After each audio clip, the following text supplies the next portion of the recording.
Alguien acaba de decir algo que no es verdad sobre ti. Lo dijeron frente a otras personas. Lo dijeron con calma, con esa seguridad particular que tienen quienes nunca dudan de su propia versión de los hechos. Y tú lo escuchaste todo, cada palabra. Y ahora algo dentro de ti se está encendiendo, una presión que sube desde el pecho hacia la garganta. Una urgencia que tiene el sabor específico de la injusticia, de la necesidad de corregir, de establecer la verdad, de no dejar que eso quede así. Tu boca ya está formando las primeras palabras. Detente, no porque tengas que aguantarte, no porque debas tragar tu dignidad, sino porque lo que estás a punto de hacer en este momento exacto, con esta temperatura exacta en el cuerpo, va a costarte mucho más de lo que crees. Y esto, precisamente esto, es lo que la mayoría de las personas nunca aprende a tiempo.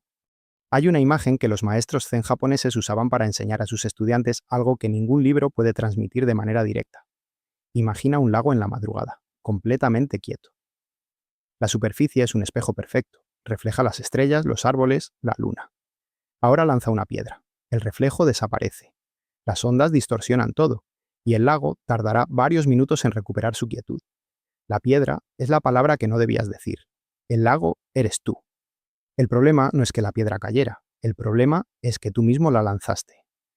Existe en la cultura japonesa un principio que no tiene traducción perfecta al español, pero que se comprende de inmediato cuando se experimenta. Se llama Damate Iru, que en su forma más literal significa estar en silencio, pero que en su uso real implica algo mucho más activo. La elección consciente de no responder cuando responder sería la reacción más fácil. No es pasividad, es lo opuesto de la pasividad. Requiere más fuerza que hablar, requiere más presencia que reaccionar, requiere que seas más grande que el impulso que te está jalando hacia abajo en este preciso momento. Y la razón por la que tan pocas personas lo dominan no es falta de inteligencia, es que nadie les enseñó a distinguir entre los momentos donde hablar suma y los momentos donde hablar destruye. Esa distinción lo cambia todo. Son las 3 de la tarde en una sala de reuniones. Tu colega acaba de atribuirse un logro que fue tuyo. Lo hizo con naturalidad, casi con inocencia, como si realmente creyera su propia versión. Los demás en la sala asienten, tu jefe toma nota, y tú sientes como la injusticia se asienta en el estómago como algo pesado y frío. Tienes dos opciones en este instante. La primera, corriges ahí mismo, interrumpes, explicas, demuestras, recalibras la versión oficial. Quizás con datos, quizás con más calma de lo que sientes, quizás con esa voz controlada que usas cuando intentas no sonar tan molesto como en realidad estás. Y en el mejor de los casos, estableces la verdad. En el peor, pareces pequeño, reactivo, inseguro. La sala entera te ve defenderte, y defenderse siempre tiene ese problema. Se parece a la culpa, aunque no lo sea. La segunda, callas. No permanentemente, no para siempre. Solo en ese momento, en esa sala, frente a esas personas. Y luego, cuando el contexto es diferente, cuando estás solo con quien necesitas saberlo, cuando la temperatura bajó y la claridad regresó, dices lo que necesitas decir con la precisión que solo es posible cuando no estás reaccionando. La diferencia entre estas dos opciones no es el resultado inmediato, es quién eres percibido que eres en los meses que siguen. Los japoneses tienen una observación sobre las personas que hablan mucho y las personas que hablan poco que resulta perturbadora cuando la escuchas por primera vez. Dicen que quien habla en exceso en los momentos equivocados no solo pierde credibilidad en esa conversación, la pierde de manera acumulativa. Cada vez que alguien reacciona impulsivamente, cada vez que defiende, corrige, contraataca o explica cuando no le preguntaron, deposita en la mente de los observadores una imagen de alguien que no puede controlarse a sí mismo. Y alguien que no puede controlarse a sí mismo no puede controlar nada importante. Esa percepción no se dice en voz alta, se instala en silencio. Y determina decisiones sobre ti que nunca sabrás que se tomaron. Piensa en la persona que más respetas, no necesariamente la más exitosa, la que más respetas, la que cuando habla los demás se inclinan levemente hacia adelante sin darse cuenta, la que tiene un peso específico en cualquier habitación donde está. Esa persona defiende cada crítica que le hacen, corrige cada imprecisión que escucha sobre sí misma. ¿Responde a cada provocación con la velocidad del reflejo? Casi seguramente no. Y eso no es coincidencia. Es una de las características más consistentes de las personas que generan respeto genuino. Saben exactamente cuándo no hablar. Y ese saber, esa capacidad de contención, proyecta una calidad que las palabras más articuladas del mundo no pueden fabricar. Los japoneses tienen un nombre para esa cualidad. La llaman Fudoshin, la mente inamovible. No la mente fría o distante, la mente que no es arrastrada por cada corriente emocional que pasa. Fudoshin no es ausencia de sentimiento, es la capacidad de sentir completamente sin ser gobernado por lo que sientes.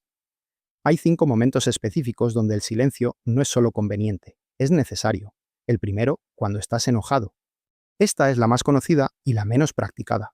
Todos saben en abstracto que no deben tomar decisiones importantes cuando están enojados. Pero en el momento concreto, cuando la ira está activa en el cuerpo, cuando el calor sube por el cuello y los pensamientos se vuelven más veloces y más certeros en su crueldad, la convicción de que esto es exactamente el momento de hablar se vuelve casi irresistible. El enojo tiene una cualidad engañosa. Te hace sentir que tienes razón, y quizás la tienes. Quizás el enojo está completamente justificado, pero la razón que expresas desde el enojo llega distorsionada. Llega con una temperatura que hace que los demás reaccionen a la temperatura antes de escuchar el contenido. Y tú, que tenías razón, quedas reducido a alguien que se alteró. Los estudios sobre comunicación en contextos de conflicto son consistentes en algo. El mensaje más correcto del mundo pierde efectividad cuando viene envuelto en emoción intensa. El receptor deja de procesar el contenido y empieza a procesar la emoción. Y eso significa que tu argumento más sólido, dicho en el peor momento, no solo no te ayuda, activamente te daña. La práctica japonesa aquí es concreta. Cuando sientas la ira encendiéndose, cuenta hasta 21 antes de responder. No 10, 21. Porque 10 es suficiente para que el impulso inicial baje un poco, pero no lo suficiente para que la decisión sea tuya y no de la ira. 21 cambia la química del momento. El segundo momento donde el silencio es necesario, cuando alguien está llorando. Esto parece contraintuitivo. Cuando alguien llora frente a ti, la incomodidad que sientes es tan fuerte que el instinto es llenarlo todo con palabras. Con consuelo, con soluciones, con perspectiva, con ya va a pasar, y eres más fuerte de lo que crees, y por lo menos. Y todas esas frases que en realidad no son para el que llora, sino para aliviar tu propia incomodidad ante el dolor ajeno. El que llora no necesita tus palabras en ese momento. Necesita que estés ahí, completamente, sin intentar resolver lo que no tiene solución inmediata, sin intentar cambiar lo que estás sintiendo, sin la urgencia de que deje de sentirlo para que tú dejes de sentirte incómodo. Los japoneses practican algo llamado amai, que se traduce aproximadamente como la confianza de poder mostrarse vulnerable ante alguien sin ser juzgado ni rescatado. Es la seguridad de que el otro puede sostener tu peso sin intentar quitártelo demasiado rápido. Cuando alguien llora frente a ti y tú te quedas callado, presente, sin huir hacia las palabras, le estás dando amae, le estás diciendo con tu silencio: no tienes que estar bien todavía, aquí estoy, esto no me asusta. Eso vale más que cualquier frase que puedas construir. ¿Cuándo fue la última vez que alguien te dio eso a ti? El tercer momento, cuando no sabes. Este es el más difícil para las personas que construyeron su identidad alrededor de ser competentes, inteligentes, capaces. Porque hay una vergüenza específica en el no sé que el ego percibe como amenaza existencial. Y entonces, en lugar de decir no sé, dice cualquier cosa. Adivina con autoridad, especula con confianza. Llena el vacío con palabras que suenan a conocimiento, pero que en realidad son ruido disfrazado de sustancia. Y los demás, casi siempre, lo notan. No siempre lo dicen, pero lo notan. En Japón, especialmente en los contextos profesionales tradicionales, hay un respeto profundo por quien puede decir con calma y sin disculpa: no tengo esa información en este momento, pero la busco y regreso con ella. Esa frase, en lugar de debilitar la posición de alguien, la fortalece, porque comunica algo que las palabras improvisadas no pueden comunicar, que cuando esta persona habla, lo que dice es real. El silencio ante lo que no sabes es una forma de integridad que se percibe sin que nadie pueda explicar exactamente por qué confían más en ti. El cuarto momento, cuando ganaste una discusión. Este es el que nadie menciona, y es posiblemente el más importante. Ganaste. Tienes razón. La evidencia está de tu lado. Los argumentos son sólidos. La otra persona ya no tiene más respuestas. El momento es tuyo. Y ahí, exactamente ahí, es donde la mayoría de las personas comete el error más costoso de toda la interacción. Sigue hablando. Remarca el punto una vez más. Añade otro argumento que ya no era necesario. Hace que el otro sienta la derrota con más intensidad de lo que era necesario para establecer la verdad. O, peor, hace esa pequeña sonrisa, ese gesto casi imperceptible de satisfacción que dice todo lo que las palabras no dijeron. Y en ese momento, la victoria se convierte en algo diferente. Los japoneses tienen una distinción que resulta reveladora aquí: la diferencia entre ganar una discusión y preservar la relación. No siempre son incompatibles, pero cuando tratas de hacer ambas cosas simultáneamente, generalmente pierdes una. La persona que sabe callarse cuando ya ganó, que deja espacio para que el otro recupere algo de dignidad, que no usa la victoria como plataforma para demostrar superioridad, esa persona no solo ganó el argumento, ganó algo más difícil de recuperar cuando se pierde, la posibilidad de que el otro regrese. El quinto momento es el más sutil y el más transformador. Cuando alguien te critica y tiene razón, la reacción automática ante la crítica, incluso la crítica justa, es la defensa. Explico el contexto, menciono las circunstancias atenuantes, señalo que tú también. Y en ese movimiento defensivo, incluso cuando la crítica era válida, incluso cuando en algún lugar interno sabes que era válida, pierdes la única oportunidad real de aprender algo. Yokoi Kenji describe este patrón como uno de los más costosos que existen en términos de desarrollo personal, la incapacidad de recibir la verdad cuando duele. La práctica japonesa ante la crítica justa tiene una forma específica. Se recibe en silencio, se inclina levemente la cabeza, no en sumisión sino en reconocimiento, y se dice, si algo se dice, algo equivalente a escucho lo que dices. No tienes razón si todavía no estás seguro. No, sí, pero que es la forma más elegante de no escuchar nada. Solo escucho lo que dices. Y luego te vas con eso. Lo examinas cuando estás solo, lo piensas cuando la temperatura bajó, y decides desde la claridad qué parte era verdad y qué harás con ella. Eso es madurez, no la ausencia de dolor ante la crítica, la capacidad de no dejar que el dolor decida por ti en tiempo real. Existe una historia que circula en los círculos de artes marciales japonesas sobre un maestro de esgrima del periodo Edo que tenía una reputación extraordinaria, no solo por su habilidad técnica, que era excepcional, sino por algo que sus estudiantes describían con fascinación y confusión a partes iguales. Nunca se le había visto perder la calma. Un día, un joven guerrero llegó desde una provincia lejana con la intención de desafiarlo y humillarlo públicamente. Empezó a insultarlo frente a sus estudiantes. Lo llamó viejo, lento, irrelevante. Usó palabras específicamente elegidas para provocar. Los estudiantes del maestro se tensaron, esperando la respuesta. El maestro no respondió.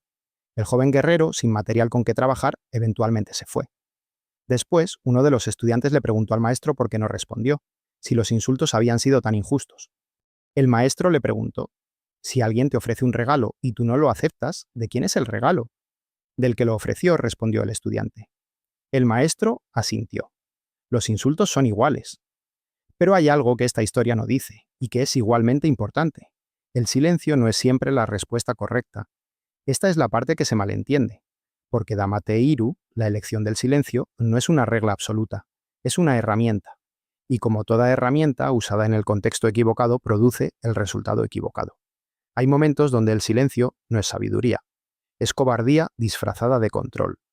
Cuando alguien cruza un límite que importa, y el silencio comunica que ese límite no existe. Cuando alguien que está bajo tu responsabilidad necesita que hables para saber que lo que le están haciendo está mal.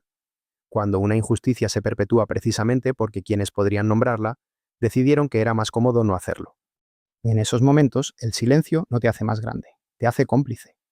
La diferencia entre el silencio sabio y el silencio cobarde no siempre es obvia en el momento, pero hay una pregunta que ayuda a distinguirlos. ¿Estoy callando porque hablar no cambiaría nada útil? ¿O estoy callando porque hablar me costaría algo que no quiero pagar? La primera razón es sabiduría. La segunda es miedo que se disfrazó de sabiduría. Y el cuerpo sabe la diferencia, aunque la mente intente engañarse. Hay un ejercicio específico que proviene de la práctica del zazen, la meditación sentada del budismo zen japonés, que no requiere ninguna postura especial ni ningún conocimiento previo. Se llama simplemente el minuto antes. La idea es esta. Antes de responder en cualquier conversación que tenga carga emocional, antes de enviar ese mensaje, antes de decir esa frase que ya tienes lista, tómate un minuto real, no metafórico. 60 segundos medibles. En ese minuto, hazte 3 preguntas en este orden. Primera, ¿es verdad lo que estoy a punto de decir? No si estás en el derecho de decirlo, si es verdad. Segunda, ¿es necesario? No si sería satisfactorio decirlo. Si es necesario para algo que importa. Tercera, ¿es el momento correcto? No si tienes ganas de decirlo ahora. Si ahora es cuando tiene más posibilidad de ser recibido como necesitas que sea recibido. Si las 3 respuestas son sí, habla, con claridad, con la temperatura más baja que puedas encontrar, con precisión. Si alguna respuesta es no, espera. Este filtro no elimina el conflicto, elimina el ruido alrededor del conflicto. Y lo que queda, una vez que el ruido desaparece, suele ser mucho más manejable de lo que parecía. Estás en una conversación y la otra persona dice algo que te afecta de una manera que no esperabas. No es un insulto directo. Es una de esas frases que tiene dos lecturas posibles. Y tú, en este momento, con esta historia, en este estado, solo puedes escuchar la peor de las dos. Y la reacción viene rápido, tan rápido que casi no la notas llegar. La postura se cierra levemente, la voz cambia de tono. Las palabras que responden ya no son del todo tuyas. Son del mecanismo de defensa que aprendiste hace muchos años y que todavía opera con una velocidad que tu conciencia no puede igualar. Y la conversación toma un camino que ninguno de los dos quería. Esto ocurre decenas de veces al mes, con personas que importan, en conversaciones que importan. Y el costo acumulado de todos esos momentos, de todos esos caminos equivocados que empezaron con una reacción que llegó antes que la reflexión, es enorme. No en términos dramáticos, en términos cotidianos. Distancia pequeña que se acumula. Confianza que se erosiona lentamente. Relaciones que fueron buenas y que ya no son lo que fueron sin que nadie pueda señalar exactamente cuándo cambió algo. Cambió en esos momentos. En los momentos pequeños donde la reacción ganó. Los japoneses tienen una práctica de comunicación llamada nemawashi, que en su origen describía el proceso de preparar el terreno alrededor de las raíces de un árbol antes de trasplantarlo. Literalmente, rodear las raíces, asegurarse de que el árbol tenga todo lo que necesita antes del movimiento. En comunicación, nemawashi significa preparar el terreno de una conversación difícil antes de tenerla. Hablar con las personas relevantes por separado, en contextos de menor presión, para que cuando la conversación formal ocurra, el terreno ya esté preparado. Es lo opuesto de la confrontación directa e impulsiva. Y funciona. Funciona porque respeta la necesidad humana de procesar las cosas sin audiencia. Porque le da a cada persona el espacio de llegar a sus propias conclusiones sin sentir que las están empujando. Porque convierte una potencial confrontación en una conversación que ya tiene el trabajo difícil hecho. Nemawashi requiere paciencia, requiere la disposición de no resolver todo ahora mismo. Requiere confiar en que el proceso lento suele llegar más lejos que el movimiento brusco. Y requiere, sobre todo, la capacidad de callarse en los momentos donde hablar, antes de tiempo, arruinaría todo lo que estás construyendo.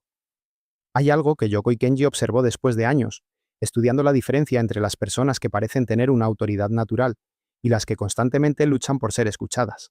Las primeras hablan menos, no porque tengan menos que decir, sino porque son muy selectivas con lo que dicen. Cada vez que abren la boca hay algo concreto ahí, hay peso, hay claridad.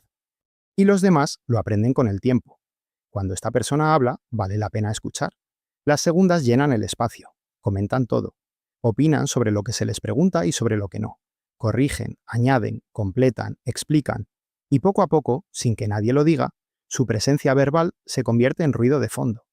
Las palabras están ahí, pero ya nadie las escucha realmente. La paradoja es que hablar más, en la mayoría de los contextos, produce menos influencia. Y hablar menos, con mayor precisión y en los momentos correctos, produce más. Esto no significa convertirse en alguien distante o hermético. Significa entender que las palabras, como cualquier recurso, pierden valor cuando se sobreabundan. La escasez crea atención. Ahora mismo, en algún lugar de tu vida, hay una conversación pendiente que llevas posponiendo, no porque no tengas nada que decir, sino porque no has encontrado las palabras correctas o el momento correcto, o el estado interno correcto para decirlo de la manera que merece. Y mientras tanto, el silencio se acumula. Y ese silencio no es el silencio sabio del Dhamma Teiru, es el silencio del miedo, de la incertidumbre, de no saber cómo empezar. Hay una diferencia fundamental entre los dos. El silencio sabio es activo. Lo eliges conscientemente, tiene una duración y un propósito. Y hay algo que planeas hacer cuando el tiempo sea el correcto. El silencio del miedo es pasivo, te sucede a ti. Se prolonga indefinidamente porque el tiempo correcto nunca llega por sí solo. Y mientras más dura, más grande se vuelve la conversación en tu cabeza, más cargada, más difícil, hasta que el peso de no haberla tenido supera el peso de tenerla. La distinción entre estos dos silencios es una de las más importantes que puedes aprender. ¿Estás eligiendo el silencio o el silencio te está eligiendo a ti?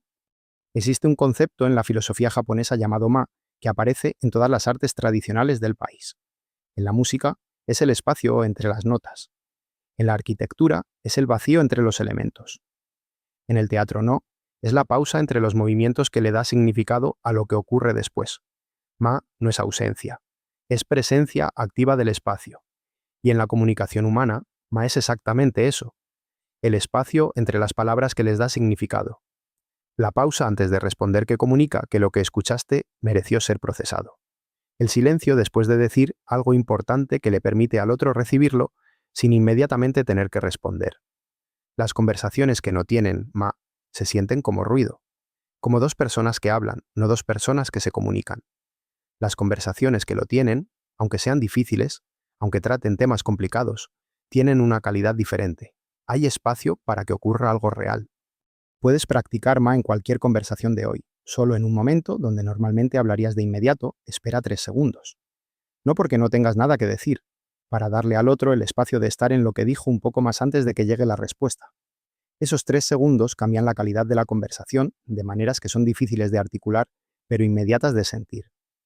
Son las 11 de la noche. Repasas mentalmente el día y hay al menos 2 momentos donde dijiste algo que no debías. No algo terrible, algo innecesario. Algo que salió antes de que pudieras decidir si valía la pena decirlo. Y el resultado fue pequeño en apariencia, una tensión leve, un cambio de tono, un gesto imperceptible de la otra persona, pero lo sientes todavía. Esa pequeña incomodidad que tiene el sabor de algo que se movió en la dirección equivocada. Y hay, si eres honesto, al menos un momento donde te callaste algo que sí debías decir. Y tampoco eso se siente bien. La maestría del silencio no es una línea de llegada, es una práctica que dura toda la vida. Y el criterio de progreso no es la perfección, es la velocidad con la que reconoces, en tiempo cada vez más cercano al momento real, cuál es el silencio que sirve y cuál es el que daña. Al principio lo reconoces una semana después, luego al día siguiente, luego horas después, luego en los buenos días, en el momento mismo, antes de que las palabras salgan. Eso es suficiente. La última cosa que Yokoi Kenji dice sobre este tema, y que se queda más tiempo que cualquier otra, es esta. Las personas que dominan el silencio no son personas sin voz. Son personas que aprendieron que la voz tiene más poder cuando se reserva para lo que importa, que la opinión que no se da en cada conversación tiene más peso cuando aparece en las que realmente la necesitan. Que el silencio puede comunicar respeto, que puede comunicar fuerza, que puede comunicar confianza, que puede comunicar amor, de maneras que ninguna palabra puede igualar. Y que hay conversaciones que cambiaron la vida de alguien, no por lo que se dijo, sino por lo que no se dijo en el momento equivocado. Mañana vas a tener al menos una conversación donde el impulso de hablar llegue antes de que la reflexión esté lista. La sentirás en el cuerpo, en el pecho, en la garganta, en esa urgencia particular que tiene siempre la misma textura. Y en ese momento, antes de que las palabras salgan, van a haber una fracción de segundo donde podrás elegir.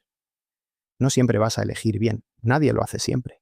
Pero cada vez que lo eliges, cada vez que en esa fracción de segundo la reflexión llega antes que la reacción, algo se fortalece. Una capacidad que la mayoría de las personas nunca desarrolla porque nunca la practica de manera consciente.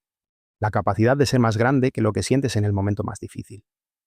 Esa capacidad tiene un nombre en japonés. Se llama Kibun wo Seiyo Suru, el gobierno de uno mismo.